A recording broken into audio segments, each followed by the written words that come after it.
ပဲမင်္ဂလာပါMTDC ရန်ကုန်ကမ္ဘာတန်တဲ့ကျွန်မကြိုဆိုလိုက်ပါတယ်ညီမတို့ရဲ့ MTDC channel ကို subscribe မလုပ်သေးဘူးဆိုရင် subscribe လုပ်ထားပါတောင်းဆိုချင်ပါတယ်ညီမကတော့ထေဝတိဖြစ်ပါတယ်ညီမဒီနေ့ရှင်းပြပေးမယ့်သင်ခန်းစာကတော့ Adobe Photoshop မှာရှိတဲ့ဒီမှာ history brush တို့ရဲ့ art history brush တို့ရဲ့ပြီးဒီ eraser တို့မှာရှိတဲ့ eraser တို့ရဲ့ background eraser တို့ရဲ့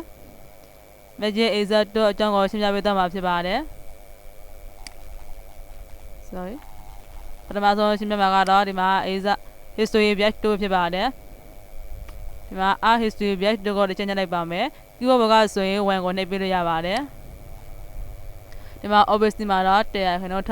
ထားလိုက်ပါမယ်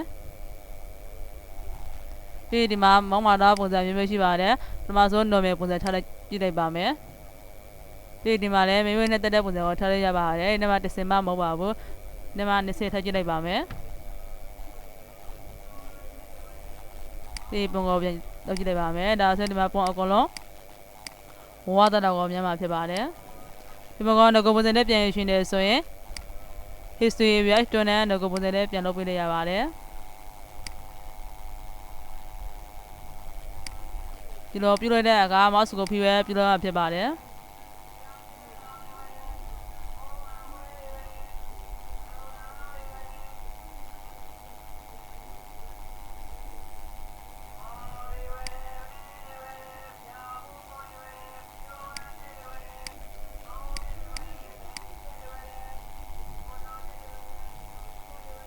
ဒါဆိုဒီမှာငကိုပုံစံနဲ့ပြန်ရတော့ပါပြီနောက်တစ်ခါအားရဆွေပြတ်တော့ညှလိုက်ပါမယ်ပြီးမောင်းမှာပုံစံမျိုးမျိုးရှိပါတယ်နဲ့တက်တက်ပုံစံတွေကိုရွေးပေးလို့ရပါတယ်ဒီမှာဒီလက်တင်ပုံစံထားရှိနေဆိုရင်လက်တင်ကိုရွေးပေးလိုက်ပါဒီနောက်မှာ30ထားလိုက်ပါမယ်စတိုင်မှာလည်းပုံစံတွေမျိုးမျိုးရှိပါတယ်နဲ့တက်တက်ပုံစံတွေကိုထပ်ပေးလို့ရပါတယ်ဒါတော့ type shop ပုံစံဖြစ်ပါတယ်ဒီမှာ type media ပုံစံထပ်ကြည့်လိုက်ပါမယ်ဒါဆိုဒီမှာပုံအကုန်လုံးလမ်းပြီးမုံဝါတော့ကိုများမှာဖြစ်ပါတယ်ငကိုပုံစံလေးပြန်ဖြစ်ရှင်တယ်ဆိုရင် history brush တွန်းနဲ့ငကိုပုံစံလေးပြန်လုပ်ပေးလို့ရပါတယ်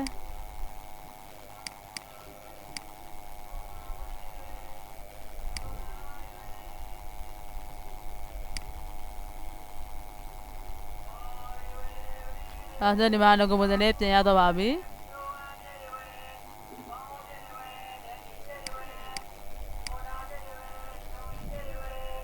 နောက်တစ်ခါ history brush တို့ကို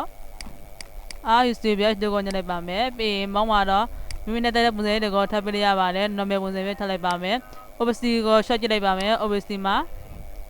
50ထပ်လိုက်ပါမယ်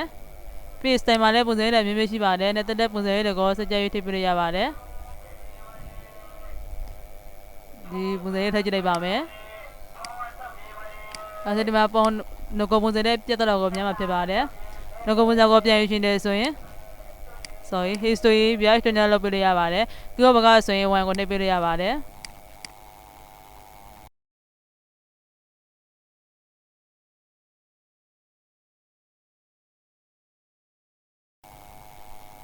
ဒါဆိုရင်ဒီမှာငကိုပုံစံနဲ့ပြန်တော့ကိုများမှာဖြစ်ပါတယ်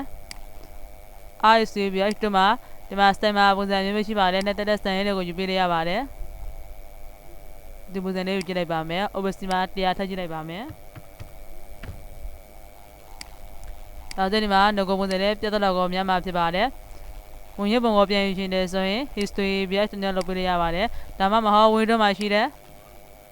history bar ကိုဖော်လိုက်ပါမယ်ဒီ history bar ကိုဖော်ရှင်တယ်ဆိုရင်ဒီ history လေးမှာအမှန်ရှိပြလိုက်ပါဒါဆိုဒီမှာ history bar လေးကြာတော့ကိုများမှာဖြစ်ပါတယ်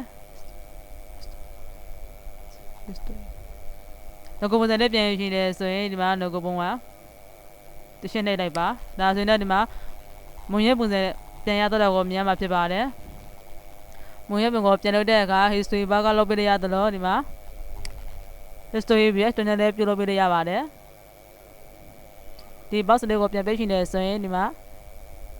ဒီကြက်ခင်ကဲပုံစံလေးကိုနှိပ်လိုက်ပါဒါဆိုဒီမှာ box လေးပြတ်တော့ကိုများမှာဖြစ်ပါတယ်